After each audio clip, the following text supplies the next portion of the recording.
Welcome to NHL Hockey News Report, and today we have a special video on a question you might be wondering, and I came up with what I thought, and I had the answer. Maybe the answer. We'll see what I think. But the question is, what would happen to the Sens if they let Erik Karlsson, walk to free agency? What would happen to the Ottawa Senators? Now, a lot of you be like, too much, and then somebody be like, oh yeah, Tomas Sabat. Be like, he is still a young rookie. I would say going into sophomore year, but I'm just saying, still he's a lot to learn from. But let's look at what would happen to the whole thing. First of all, let's talk about what happens if defense is not good. What happens if defense is horrible? What happens to your goalies? First of all, they have a bad year, right? Let's talk about Montreal. Just a little example about how about the defense. What did you have, Carl Arsenal? You had Jeff Petrie at -30. What happened? Giveaway, and what happened to the goalie? Carey Price. He let those many because of that. That is part of the reason, not all the way, but that is what happens. Let's talk about the defense. Now, some of the defense they have is Mark Bobrovsky, I forgot how you say his name, sorry. Cody Ceci, Tomas Chabot, of course, Ben Harper, of course, Erik Karlsson, Chris Weidman, and Christian Woolen is supposed to be the next rookie coming in this coming year. But what would happen to that team? Literally, there would not be enough offense, right? Look at the offense. It would only be Chabot. So, Chabot would be the only good player. Only good defenseman.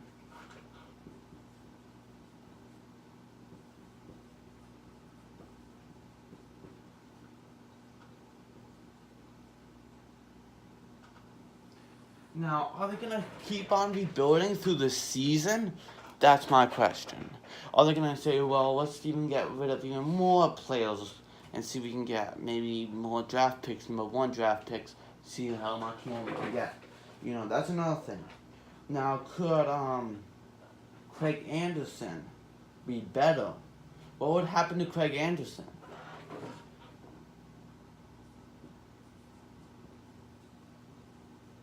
You goalie now. What would happen to Craig Anderson? His goals against average, I would say, will plummet even more. Literally. Of course you have Chabot, of course you got that, but there is not your all-star defenseman you usually have, right? You do not have that. Another thing that would happen is, look at your forwards. You don't have that caliber of a player who can pass and shoot and do this and play on a power play and do this. So what would happen to the offenseman? What would happen to Matt Duchene? Of course, he had a horrible year too. Let's talk about Matt Duchene here. What would happen to Matt Duchene if Karlsson leaves? Look at him and look at his numbers right now. Basically, what happened? Like, he's 27 years old, but 49 points, 23 goals, and 68, 68 games. Could that be worse? Could that be around 15 goals if Erik Karlsson's not there? Goals, 15. If there's no Erik Karlsson, or could the points go to 30? That's my question. Or could it be traded? Or free agency. Yes, his contract is coming up at the end of the year. What would happen to him? That's another whole, video. But what happens if he stays? What happened to Duchene? Does he have that caliber? Is he able to pass? Is he able to put up that goals? If that team's down like that much, what would happen to Thomas Chabot there? What would happen to him? Could he benefit from a really good all-star? That would be nice.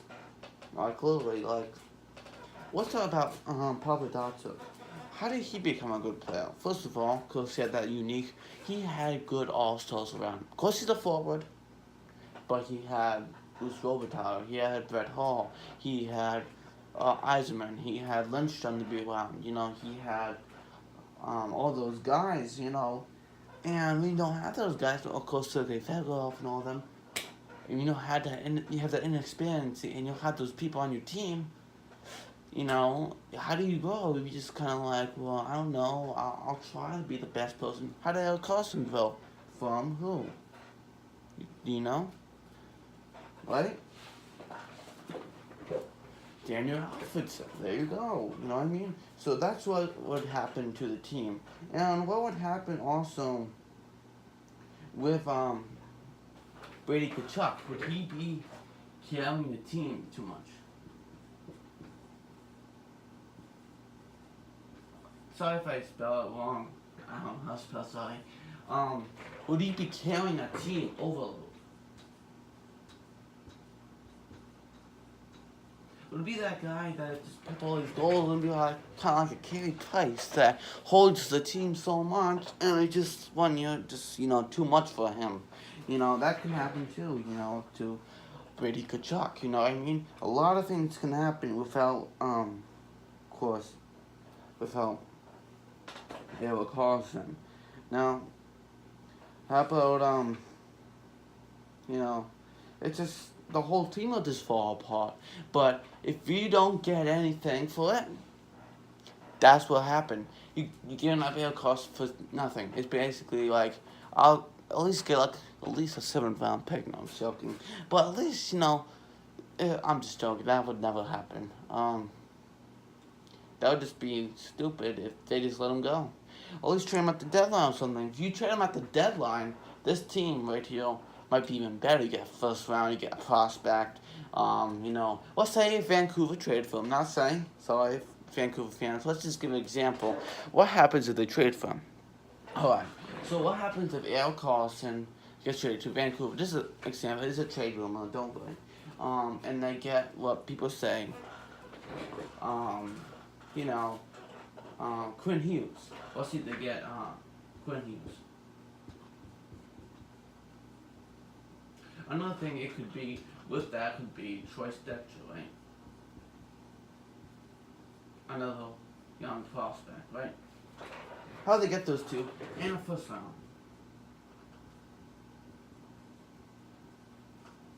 And then do a really bad deal, because Erik Karlsson had another really bad deal. What would happen? And happen to get first overall.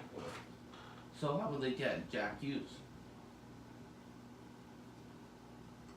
Now tell me, will this team be even better? Then you have your defenseman core, who couldn't be with Shabbat. But my question still is here. You still don't have that all-star that can help you out. You know what I mean? So, of course you have your coaches, but then that would be better. So if you let him go to free agency, you won't get anything for Erik Karlsson. But, cap space. You know what I mean? So you look there, at least try to get a first rounder. A couple, maybe 2 first round, at least. A first round, maybe 2 draft picks. Saying, because this guy is that good, and you need something for him back. So this would make the team way worse. And we will not want that to happen to Ottawa Senators, and they will be in a rebuilding phase just like the Toronto Maple Leafs. Maybe even twice as longer. And we don't want that because this team was really good in the conference final. It just, happened, you know what I mean? So only if this would happen, if you go free agency, all these things would happen. Let's take this out, because this is not what's maybe happening, maybe not. This example. But if he does stay, these things can improve. If they don't, then there you go. There's all that stuff. All that stuff right there. And what happens if, if he stays, then Karlsson and Shabbat can play together on a great line. But when he leaves, you got Shabbat on the first line, a lot of pressure. You know what I mean? Just like how Tavares left and Paul Sell has all that pressure. Now to be that first line center. Now that would be a first line defenseman for Shabbat. And that's even more challenging to me a first line center because a defenseman, first number one defenseman, it's harder to be that than a forward. So we'll see how this goes. Thank you for watching NHL Hockey News Report. Hit that bell, subscribe, share, do whatever you like because this is really concerning probably for the Ottawa Senators and their fans. Just to tell you, for my season preview, I just did a season preview on the Florida Panthers, and that was the last video, so if you want to watch that. Next will actually be the Edmonton Oilers. This will give you a little preview there. So see you later. This is NHL Hockey News Report. Thanks for watching.